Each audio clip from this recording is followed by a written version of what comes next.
For Your Corner continuing coverage, new changes tonight to the controversial animal control ordinance that Lee County Commissioners just passed back in February. The county is now considering replacing that ordinance with a whole new one. This change causing an uproar among some animal control volunteers who supported that original ordinance. For Your Corner, Sarah Belsole has more on what they have to say and the reasoning behind the county's decision. Sarah?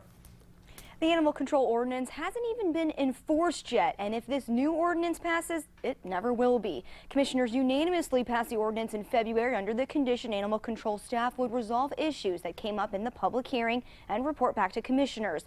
Well, that still hasn't happened, and now the county is considering going in a whole different direction. These little ones were dumped in a box at the end of a road.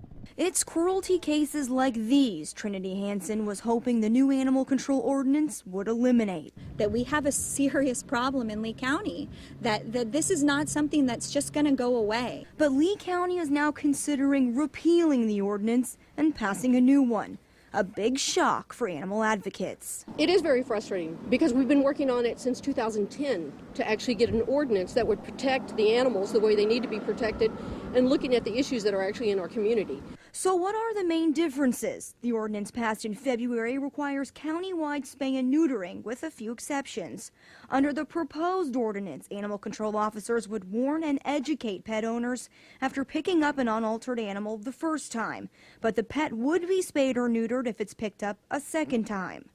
The original ordinance also requires county-issued certificates for breeders. The new one follows the guidelines established by the state.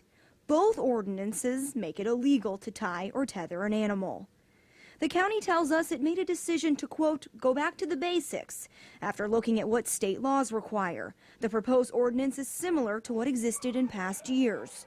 It's a choice animal advocates don't understand. You're trying to deal with 2014 problems with an ordinance written in 2006. It doesn't work. The problems aren't the same. And they say the proposed ordinance isn't strict enough. Our main goal should be stopping cruelty, not giving people excuses to do it. Commissioners will be voting tomorrow to hold a public hearing on the proposed ordinance for December 2nd.